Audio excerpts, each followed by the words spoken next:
hata shetani hajatikisika.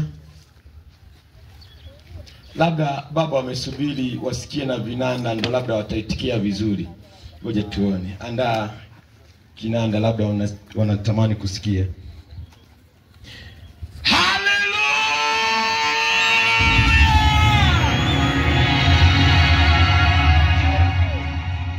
Kiongozi wa ibada, labda uliweka gundi kwenye viti hivi. Ngoja tujaribu tena.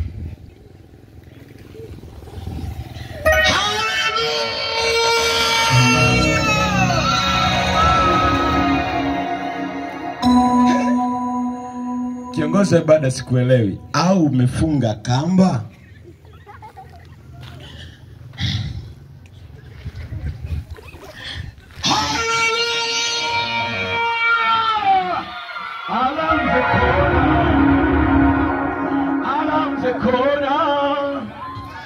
Around the corner. Naomba usogea.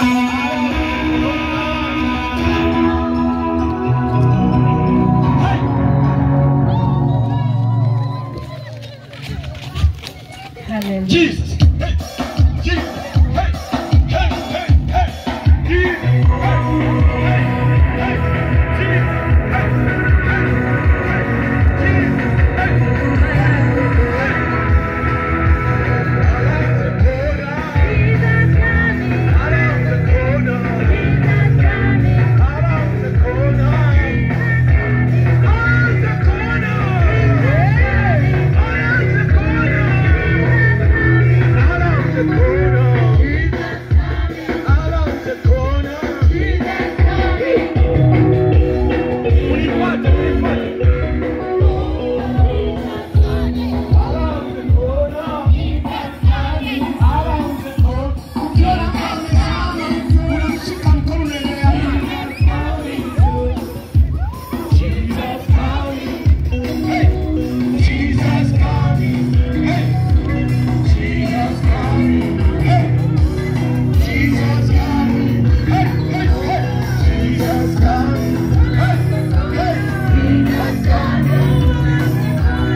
Mwambie jirani yako, jirani, usikae kama uko Sunday school.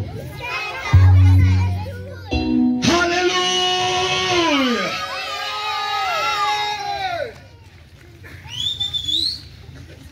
Amen.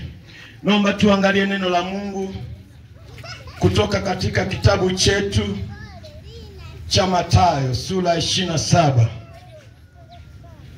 Baba yangu uliyekuwa unanisomea, kama unaweza kanisomea tena. Mathayo 27 ule mstari kuanzia wa 32 hadi 33.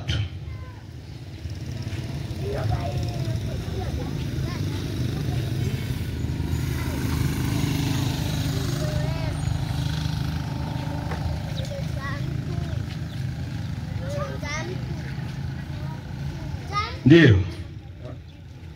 32 hadi 33. Ndio.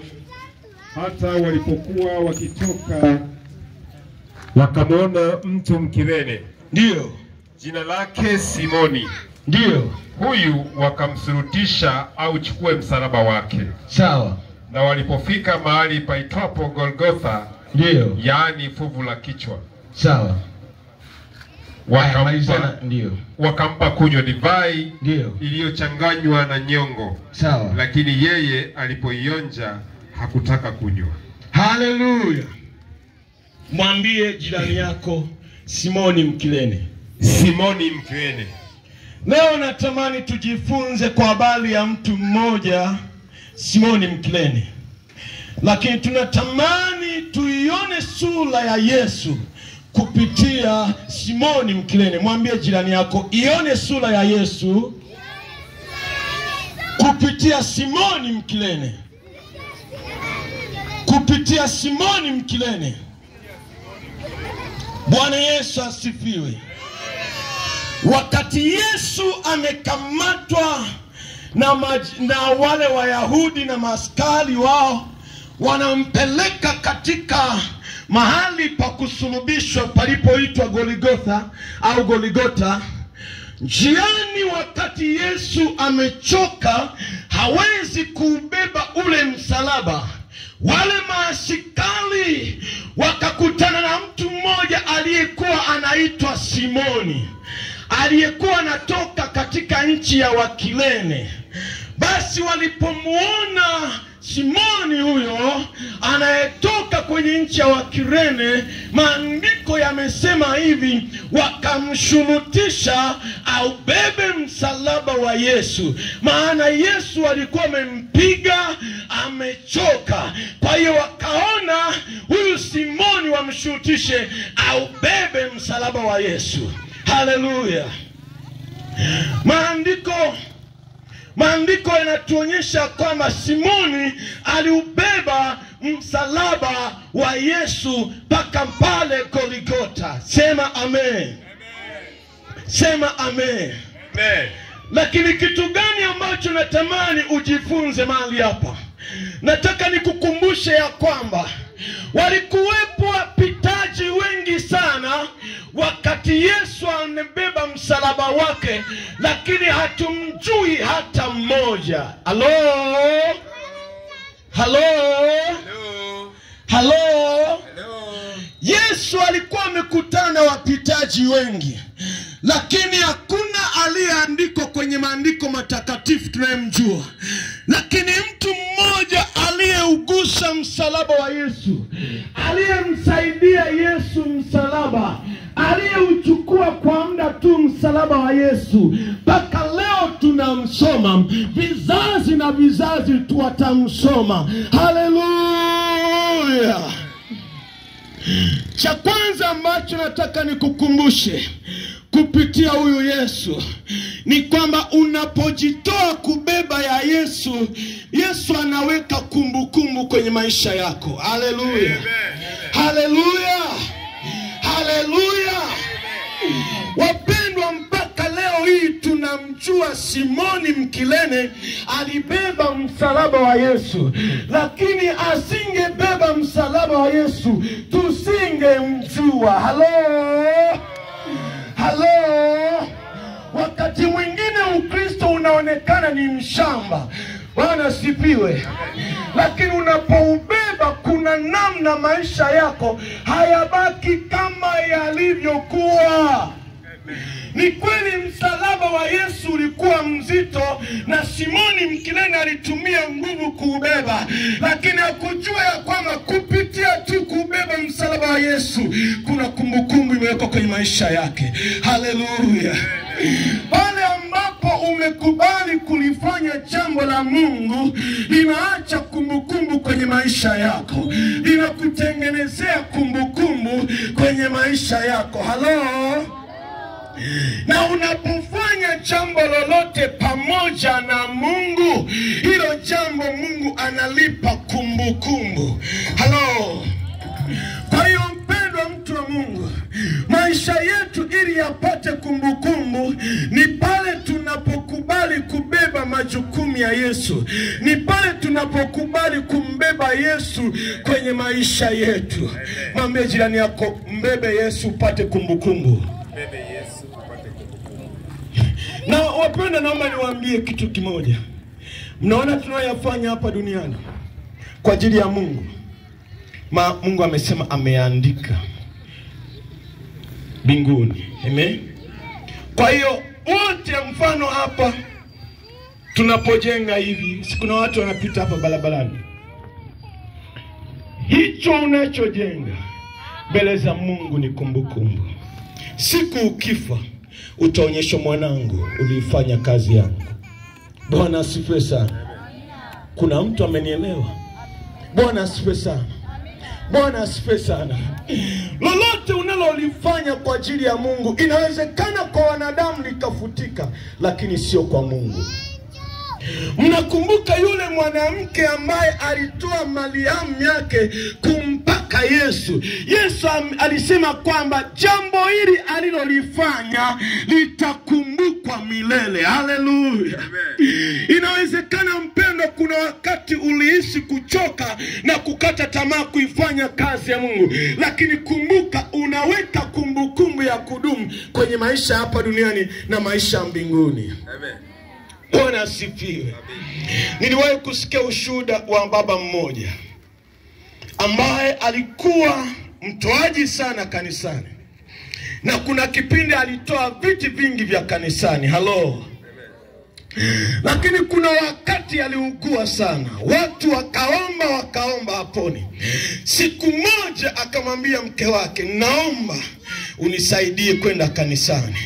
Kwa yule mama akampeleka mume wake kanisani, na yule baba alipofika kanisani akachukua kiti kimoja wapo ambacho anajua ni miongoni mwa viti alivyovinunua, akapiga magoti pale, akamwambia, Mungu uliye hai, Hezekia alipougua akawa katika hatari ya kufa, na ukamtumia mjumbe kwamba hakika atakufa, alipokukumbusha wewe yale aliyofanya kwa ajili yako, wewe ulimponya Hezekia. Akamwambia, Mungu, inawezekana kabisa kwa sababu ya makosa na dhambi zangu sistahili mimi uniponye, lakini kwa ajili hata ya viti hivi naomba Mungu nikumbuke. Bwana sifiwe. Yule baba alipona bila daktari, kwa sababu kuna kitu alikuwa amefanya mbele za Mungu na kikaweka kumbukumbu katika ufalme wa Mungu. Haleluya. Maandiko yanatukumbusha kwa habari ya mtu mmoja akida anayeitwa Yairo. Wakati kama sio mtoto wake basi ni mfanyakazi wake, aliugua. Alipoenda kwa Yesu, wale watu waliokuwa wanamzunguka Yesu wakasema, huyu ni mtu mzuri, amestahili umtendee hili, maana analipenda taifa letu na ametujengea hekalu. Maandiko yanasema Yesu alisema, mtumishi wako amepona. Haleluya. Haleluya. Wachawi hawawezi kwenda mbele za Mungu na uchawi wao kumkumbusha Mungu kupitia uchawi. Haiwezekani. Hawezi akaenda kwa Mungu akamkumbusha kwa wizi wake.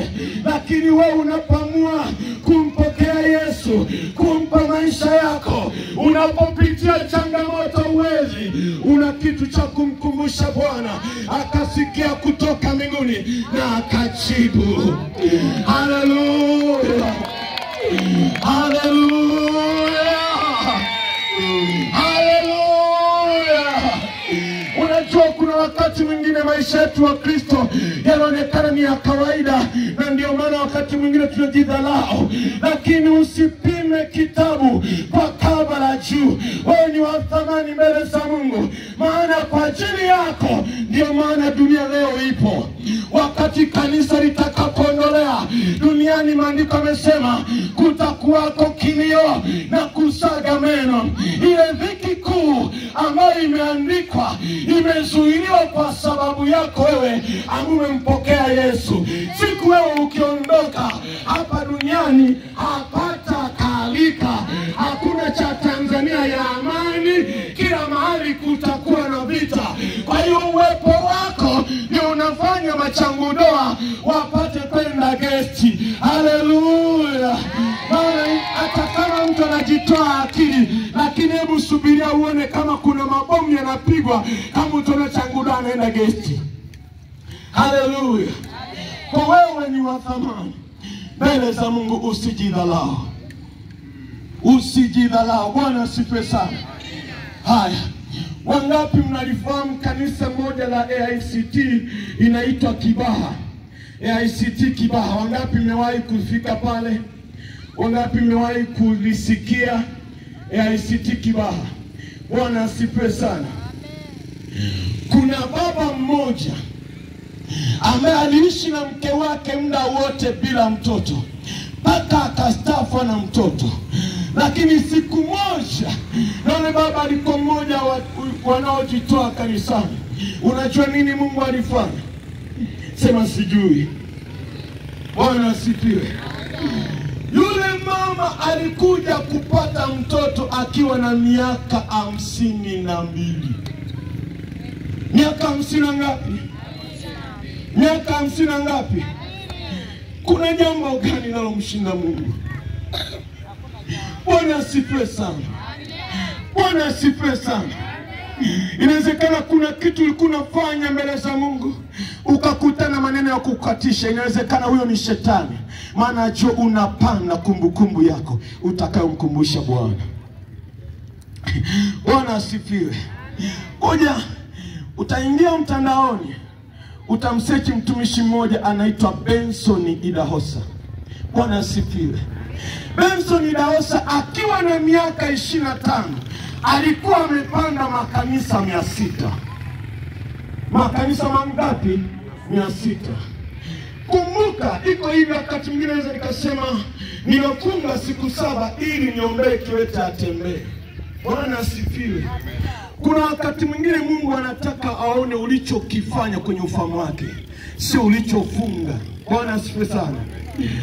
Yule baba amefariki akiwa amefufua watu zaidi ya 8, akiwemo mke wake amemfufua mara 2. Mke wake mpaka leo yupo, ni mtu wa Nigeria. Sasa kuna wakati ambapo sikumbuki mwaka, kati ya mwaka 1985, sikumbuki vizuri, akiwa anahubiri injili Marekani, akapigiwa simu akaambiwa mama yako amefariki. Benson akasema Mungu hakunitaarifu, Mungu hajaniambia kama anamchukua mama yangu, kwa mama yangu ni mzima. Wakasema amefariki. Akawaambia mpelekeni kwenye kitanda changu ninapolala, nikirudi nitamkuta, nitamwamsha. Wakamuuliza unakuja lini? Akasema ninakuja baada ya siku 10. Wakasema siku 10 atanuka? Akasema ni kitanda changu, ni chumba changu, akinuka sio shauri yenu. Bwana asifiwe sana.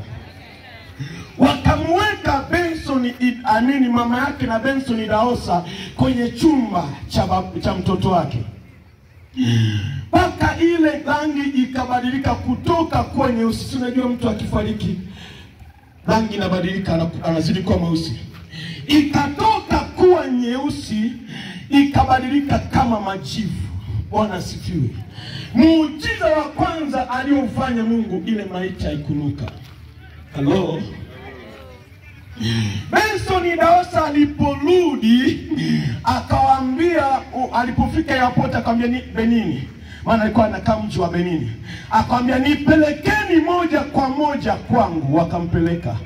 Alipofika akaingia chumbani akamwambia, mama, nimekuja nikuamshe, naomba niletee maji ninywe. Haleluya.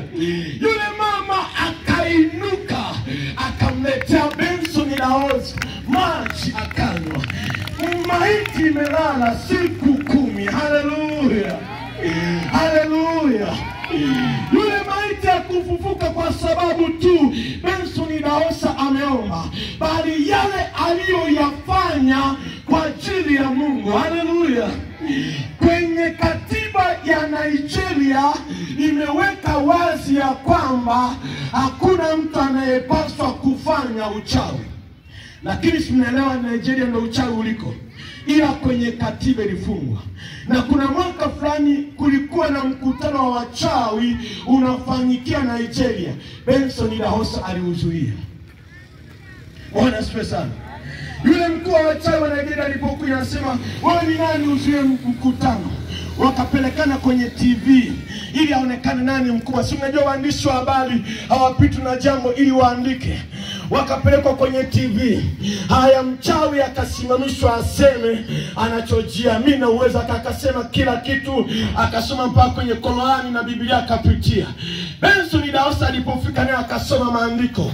Alafu mwisho wa siku akaulizwa, nini mnafanya ili tuamini ya kwamba unachosema ni kweli?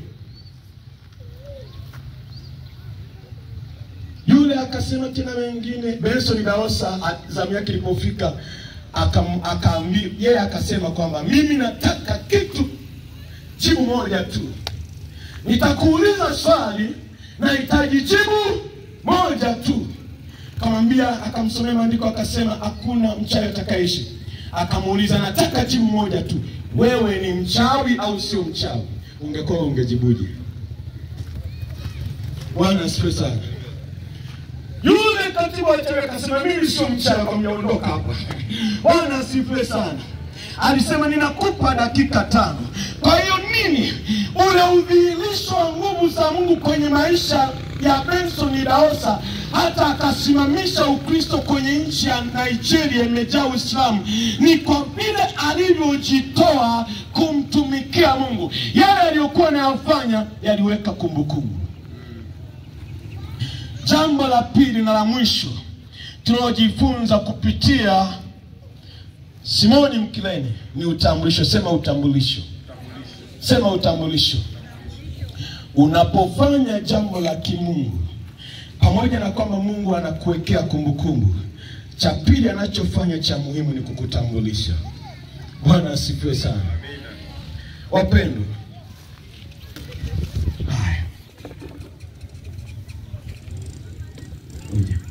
baba yangu, acha tu nikutolee. Tumishi wa Mungu, unaweza tu kaka watu wakuone vizuri sana. Kaka yangu hapa mzee Balone. Amen. Naamini wengi humu mnaweza mkamfahamu, si ndivyo? Lakini je, Tanzania nzima wanaweza kumfahamu? Tanzania nzima unaweza tu kaka baba. Tanzania nzima wanaweza kumfahamu? Lakini leo tukimleta Rais Samia hapa, hata kama hujawahi kumuona, unaweza usimfahamu. Si ndivyo? Hata katoto kanamfahamu, si ndivyo? Asante sana. Moja ya kitu ambacho Mungu huwa anafanya unapojitoa kufanya ya kwake ni kwamba anakutambulisha. Anakutambulisha kwenye ulimwengu huu, lakini na katika ulimwengu wa roho. Sema amen. Kuna mtu hajaelewa. Wakati ule wana wa Skewa wameona Paulo hiyo anaombea mapepo yanatii, na wao wakamtafuta mwenye pepo. Walipomwombea yale mapepo yakasema, Paulo tunamfahamu, Yesu tunamjua, lakini ninyi ni akina nani? Haleluya! Kwa hiyo Mungu alikuwa anamtambulisha Paulo mpaka kwenye ulimwengu wa roho. Kwa hiyo unaweza ukawa mahali hapo unaona mambo yako yananyoka, kumbe kwenye ulimwengu wa roho umewekewa matrafiki. Kila unapopita wanasimamisha foleni za wengine, maana kuna msafara wa mtu wa Mungu anapita. Bwana asifiwe sana. Watakuwa nasema mchungaji akiamwaga jambo linapita, kumbe ana walinzi wake, ana trafiki wa kwake. Umewahi kuona rais anapita peke yake bila nyewe kusimamishwa? Hata kama una gari yako mpya ya mahela kiasi gani, weka pembeni. Bwana asifiwe sana. Na kwenye ulimwengu wa roho kuna mambo utakuwa unafanya yananyoka hivi, kwa sababu ulimwengu wa roho unakutambua. Sema utambulisho wa kimungu. Kwa hiyo mpendwa, usimbebe huyu Yesu kilele mama ukaishi kama ni jambo dogo. Unapombeba Yesu kwenye maisha yako, kuna mambo makubwa yanatokea katika ulimwengu wa mwili na ulimwengu wa roho. Simama kwa miguu yako. Haleluya. Naomba nianze na mtu ambaye anasikia ndani yake alikuwa amerudi nyuma. Kwenye katiba, kwenye kanisani tunafundishwa kuna kurudi nyuma kwa wazi na kuna kurudi nyuma kisirisiri. Inawezekana ndani yako unaona kuna mahali mimi siko kama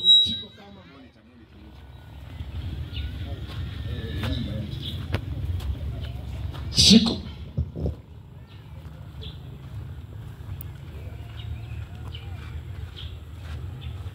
Haleluya. Bwana asifiwe. Haleluya. Haleluya.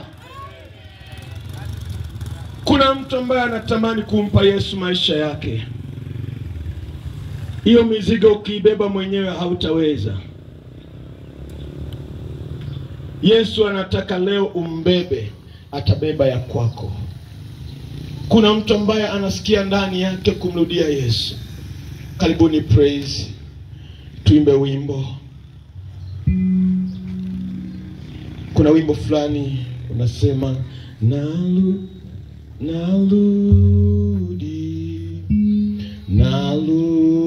naludi kutoka.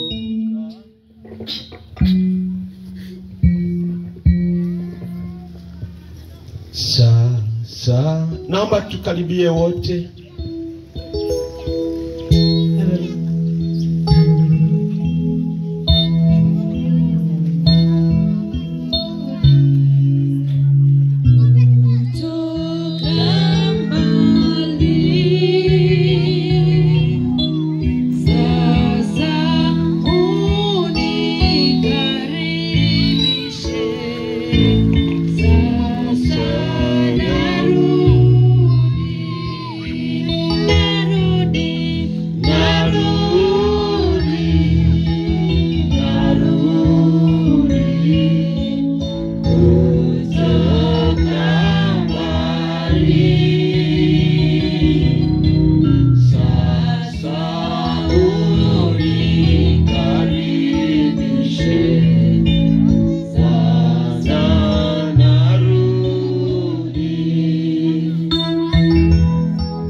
wako unasikia ya kwamba nahitaji hatua kwenye maisha yangu, nahitaji kumwona Bwana, naomba upige tu hatua mbili mbele. Unataka kumpa Yesu maisha yako upya, piga tu hatua mbili mbele.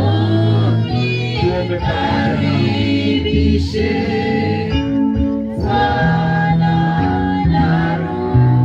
Kama unasikia sauti ndani yako, wala usione na chukua hatua ya imani. Mwambie Bwana Yesu, ninakuja kwako, maana nataka nikuone.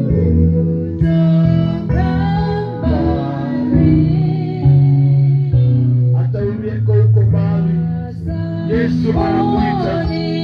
Yesu ana haja nawe. Asante Bwana.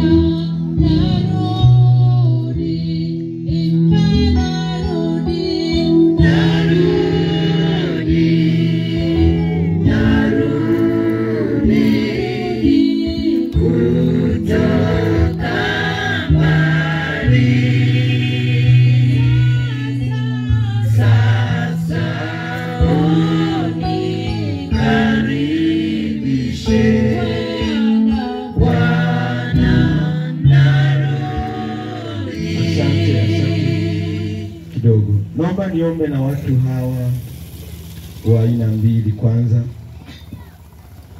tumeona Simoni alishurutishwa kubeba msalaba wa Yesu. Inawezekana ndani yako kuna jambo umekuwa unasikia kama unasukumwa, unashurutishwa kufanya kwa ajili ya Bwana, ingawa unaona ni gumu kwako. Nitaomba upite mbele tuombe nawe ili Mungu akutie nguvu kulifanya. Jambo la pili, inawezekana kuna mahali ulikuwa na moyo wa kufanya mambo fulani mbele za Bwana kwa ajili ya Bwana, hata kama ni kupitia watu au kupitia kanisa, ila ni kwa ajili ya Bwana. Ila kuna mahali ukakutana maneno ukachoka, au kuna mahali umekutana changamoto na hisi kama huwezi, yaani ni hali fulani ya kukata tamaa. Mungu usogee mahali hapa. Sogea. Tunakumbuka mimi kuna wakati ambapo nilisikia kuchoka kwenye utumishi. Kasema, Mungu, mbona mambo ni magumu hivi? Lakini nilipomwambia Bwana, nahitaji unisaidie, maana nahisi kama niko peke yangu. Nilikuwa nahitaji kwenda sehemu moja ya Mwanungi vijijini, nilikuwa nahitaji kupata nauli, lakini nimeshirikisha karibu wiki mbili na sioni. Kwambia Bwana, yaani kuna namna fulani nikasikia kuchoka, lakini nilipoomba Mungu akafungua milango, na tulipoenda huko ndo Mungu akafungua na mlango wa kanisa kujengwa. Kwa kuna wakati unahitaji kupiga kelele kama Petro, umwambie Yesu, nishike mkono. Karibu tena tuimbe ule wimbo wote ambao mtausikia, ambao unahitaji mtu kumtia nguvu. Tunapoimba, kama upo utapita mbele, unahitaji Bwana, umuone Bwana kwenye jambo fulani ambao unaona huwezi, karibu.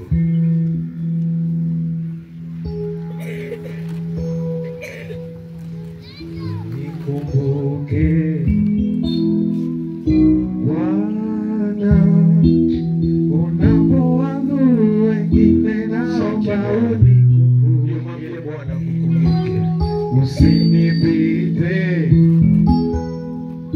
Yesu. Kama una jambo la kumkumbusha Bwana, wengine naomba unikumbuke, unikumbuke, unikumbuke, unikumbuke, unikumbuke Yesu, naomba unikumbuke, unikumbuke Yesu.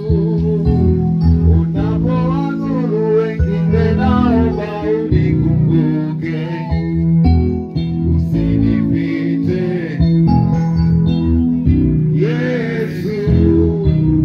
Unapowadhuru wengine, naomba unikumbuke, unikumbuke, unikumbuke, unikumbuke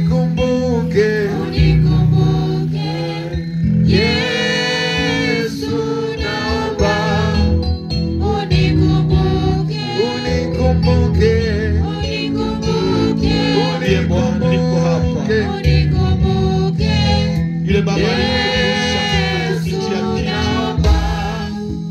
Unikumbuke, unikumbuke, unikumbuke, unikumbuke, unikumbuke. Asante Yesu, naomba unikumbuke. Asante, naomba mtarudia maneno haya. Sema, Bwana Yesu, ninakuja kwako kama nilivyo. Ongeza sauti kwa Mungu. Kama nilivyo. Ninakuhitaji Yesu. Kwenye wakati huu ninaosikia kuchoka. Ninaosikia kuchoka. Naomba unitie nguvu.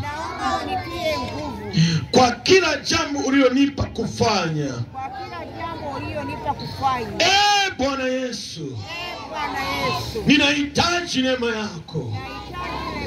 Unishike mkono kama Petro, ili nisizame, katika jina la Yesu. Amen. Ninaomba watumishi wa Mungu mpite mbele muombe kwa ajili ya watu hao.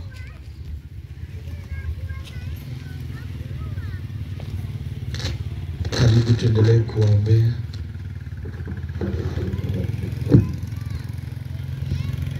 Naomba tuweke mikono juu yao.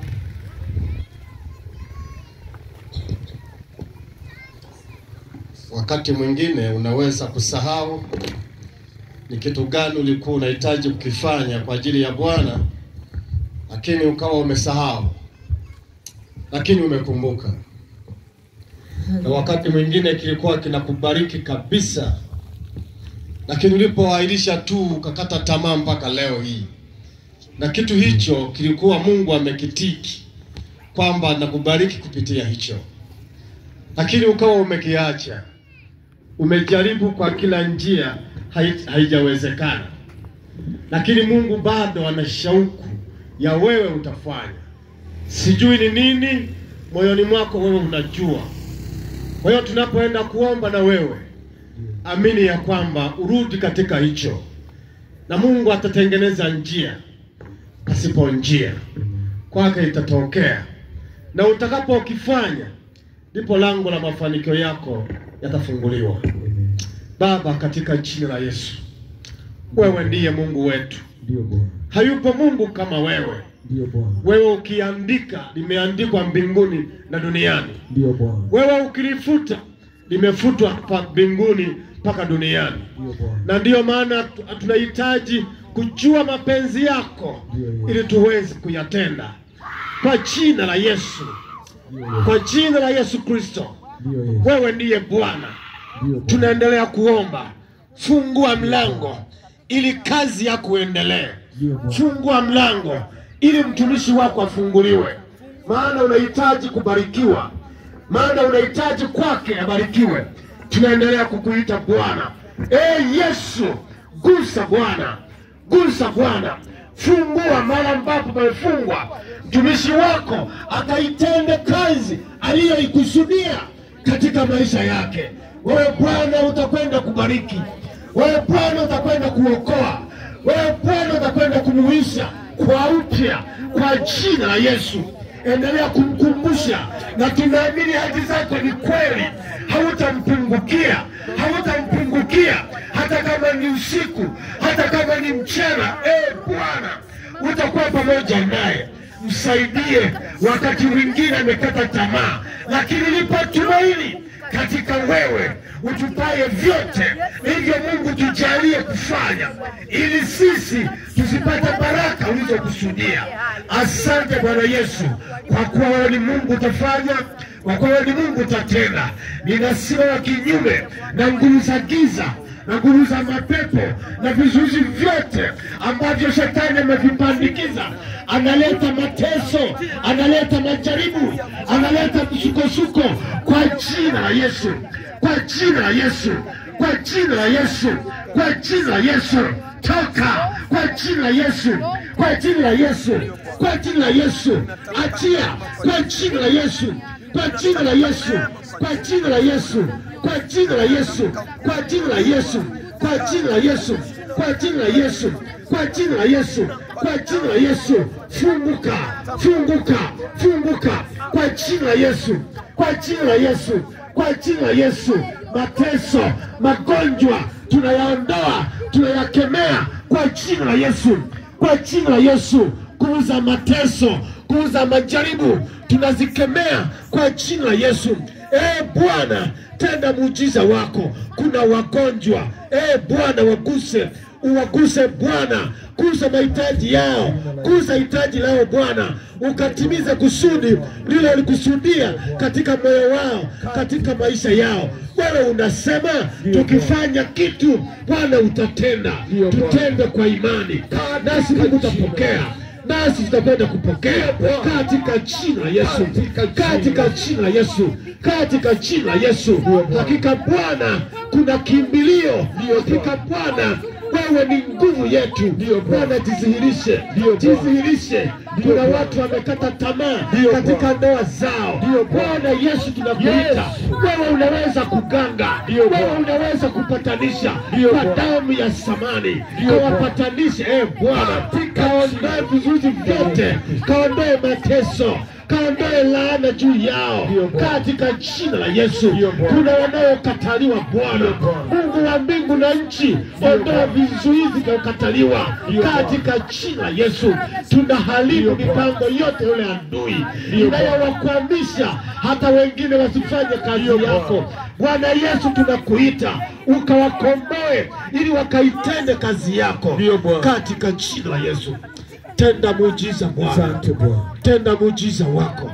Kuna wapo ambao wamevunjika moyo hata wakati wa utumishi wao, wanaona bala wabaki nyumbani, lakini Bwana Yesu wakumbushe kazi ni yako, wakaitende ili Bwana ufungue baraka juu ya familia zao, baraka juu ya ndoa zao, baraka kwa watoto wao, baraka kwenye kazi zao, baraka katika ndoto zao. Wewe Bwana, timiza kusudi lako katikati ya watu wako kwa jina la Yesu. Asante Bwana Yesu, tunakuita na ukasikie. Kuna wakati mwingine tunajihisi sisi ni wanyonge sana, lakini mbele za Mungu ni wa thamani sana. Tunajihisi hatustahili, lakini tunastahili kwa damu yako. Bwana Yesu, asante kwa wema wako, asante kwa ukuu wako, asante kwa uaminifu wako. Tunaamini ya kwamba mwanzo wa maisha haya, tangu siku ya leo, fufua kazi yako ndani ya mioyo yetu, tukaifanya kwa upya. Asante Yesu, unayesikia maombi yetu, na tunaamini Bwana utatenda kwa jina la Yesu Kristo mwokozi wetu. Amen. Ninaomba tunapoenda kuhitimisha maombi yetu, sogea kila mmoja mahali hapa. Kuna zoezi tulitamani kulifanya, si kama lilifanyika. Kuna mtu ameandika mahitaji yake. Kuna mtu ambaye ameandika mahitaji. Haya basi, mtaandika mahitaji kesho mkiwa mnakuja kwenye mkutano. Tutaweka kikapu. Kuna muumini alitoa pendekezo kama kuna watu hawezi kutaja kila mahitaji, kwa kama mtu anaweza akaandika tukaweka mahali, tutapata muda wa kuyaombea. Bwana asifiwe sana. Kwa kuanzia kesho tutafanya hivyo. Kwa ukienda nyumbani andika yaombea, alafu utayaleta. Kwa wakati tunataka tuombe kwa kuhitimisha, kila mmoja na hitaji lako mbele za Mungu. Hakuna jambo gumu kwa Mungu. Maandiko yamesema unikumbushe na tuhojiane. Eleza mambo yako upate kupewa haki yako. Na andiko pia kwenye Isaya nasema kwamba ninyi wenye kumkumbusha Bwana msiwe na kimya, wala msimwache akae kimya. Kwa tunaenda kuomba katika jina la Yesu. Tuombe. Baba mtakatifu, Mungu uliye hai, tunaendelea kukuita Bwana, tunaendelea kuliita jina lako, tukihitaji msaada wako. Ndiyo Bwana, katika maisha yetu ya kila siku. Kristo aliye hai, tumelisikia neno lako unahitaji tukukumbushe haja zetu. Bwana, wakumbuke watoto wako haja zao, ili ya Bwana wakapokee sawa sawa na makusudi yao. Kumbushe Bwana. Wapo wanaohitaji hata kupata chumba. Wewe Bwana, fungua mlango ili watoto wako wapate wachumba. Wapo wanaohitaji kupata ajira. Bwana Yesu, wakumbuke katika ajira. Wapo wanaohitaji katika ujenzi. Bwana Yesu, wakumbuke wakapate kujenga. Wapo wanaohitaji kupata usafiri. Wewe Bwana, wakumbuke katika kupata usafiri. Wapo wanaohitaji kwa ajili ya maendeleo ya kiroho. Bwana Yesu, endelea kuwakumbuka katika hitaji la kukua kiroho. Wapo wanaohitaji kuwa na imani. Bwana, wajenge wapate kukua katika imani. Wapo wanaoteseka na majaribu. Bwana Yesu, wakumbuke wakapate kushinda majaribu wanayokutana nayo. Wapo wanaoteseka na magonjwa. Bwana Yesu, wakumbuke huyu Bwana ukawaguse na kuwaponya. Wapo wanaoteseka na madeni. Bwana Yesu, wakumbuke katika uchumi wao. Wapo wanaoteseka kwa ajili ya mateso mbalimbali. Bwana Yesu, wakumbuke katika mateso walio nayo. Nasi tutaenda kuona uso wako. Wapo wanaotamani kuwa na furaha, lakini hawajapata furaha katika maisha yao. Bwana Yesu, wakumbuke ili wakawe na furaha katika maisha yao. Wapo watoto wanaoteseka, wapo wajane, wapo yatima, wapo watu wanahitaji katika jina la Yesu Kristo. Kutana na mama Yesu katika jina la Yesu Kristo. Hebu nyosha mkono wako Bwana, na ujulikane Bwana Yesu, na ujulikane Yesu kama uko, na ujulikane Yesu katika jina la Yesu Kristo. Baba, umesema pingeni shetani naye atawakimbia. Tunampinga kwa jina la Yesu Kristo na kwa damu ya Yesu Kristo. Bwana Yesu, nyosha mkono wako, achilia majibu kwa kila mmoja, achilia majibu kwa kila mmoja.